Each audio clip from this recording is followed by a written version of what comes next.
Good evening friends. आज हम लोग देखेंगे सेमेस्टर 6 का मैट्रिक स्पेस का शॉर्ट क्वेश्चंस को। तो वो है पहले ये कि लिमिट ऑफ अ सीक्वेंस, कि लिमिट ऑफ सीक्वेंस हम किसको बोलेंगे।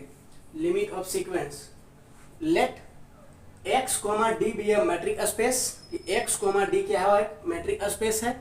और उसमें क्या करेंगे हम कि मान लेंगे कि let x n be the sequence in x, कि मान लेंगे कि एक्सन को एक सीक्वेंस है किसमें, एक्स में। देन एक्स को एलिमेंट एक्स लेंगे जो बिलोंग्स करेगा किसमें, एक्स में।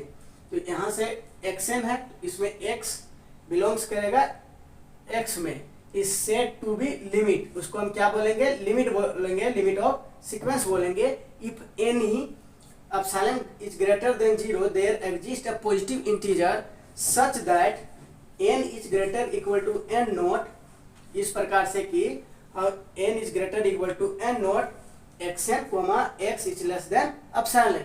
हम इसको इस प्रकार से भी लिख सकते हैं कि limit n tends to infinity xn is equal to x। तो xn कन्वर्ज कर रहा है कहाँ, x पर। तो हम यहाँ से लिख सकते हैं कि the limit xn converge to x। अब दूसरा आते हैं किसमें, कॉची सीक्वेंस में। कॉची सीक्वेंस में आते हैं। कॉची सीक्वेंस में क्या होता है, इसका डेफिनेशन कि let x comma D be a metric space, कि x कोमा डी क्या है, मैट्रिक स्पेस है। और and let xn be the sequence in x, और xn कोई सीक्वेंस है किसमें, x में।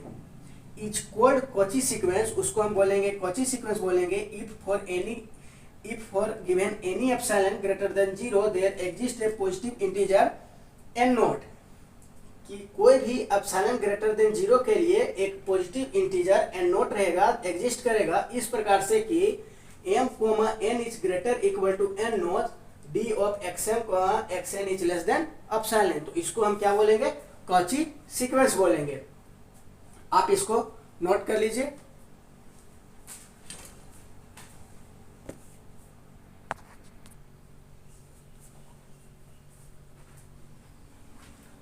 इसके बाद फ्रेंड्स एक प्रूफ आता है, थ्योरम आता है 10 मार्क्स का, इंपॉर्टेंट है कि prove that in a metric space, कि प्रूव करना है कि मैट्रिक स्पेस में जो the limit of a convergent sequence, की जो एक कन्वर्जेंट सीक्वेंस होता है उसका लिमिट क्या होता है, यूनिक होता है। तो हमको ये प्रूफ करना है।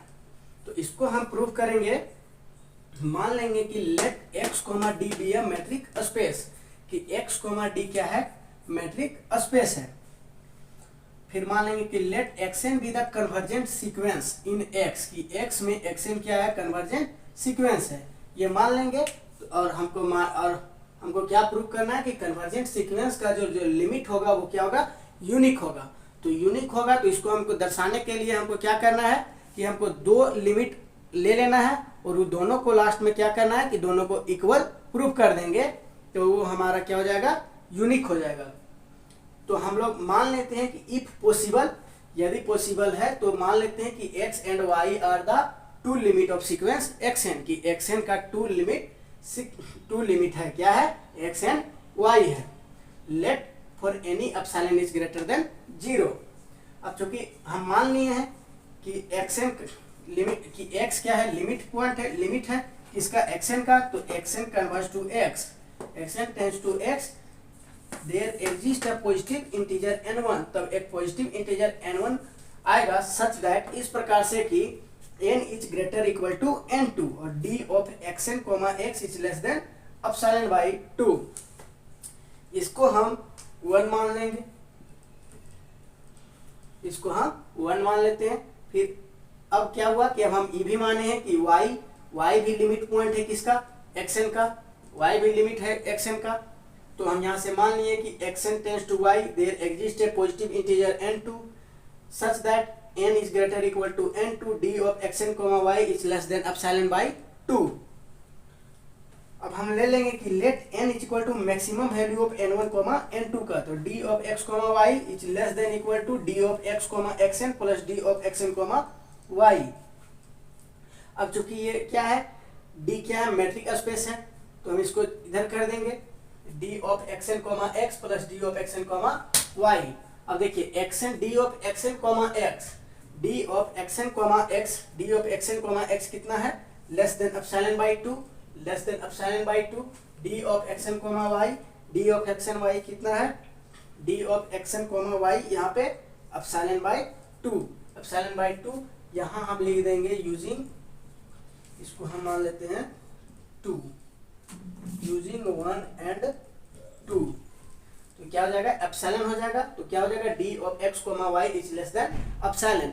अब एप्सिलॉन क्या है, कोई भी आर्बिट्रेरी है, तो इसको हम 0 लिख दिए। अब जानते हैं कि यूजुअल मैट्रिक्स में d of x comma y equal to 0, तो एक्स इक्वल टू वाई, तो अब हम दो लिमिट माने थे और दोनों क्या हो गया, इक्वल हो गया, दोनों इक्वल हो गया, इसका मतलब ये है कि ये दोनों एक ही लिमिट है। तो हम यहाँ लिख सकते हैं, hence in a metric space the limit of a convergent sequence is unique.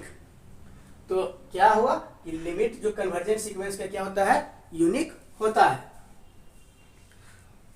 Thank you guys.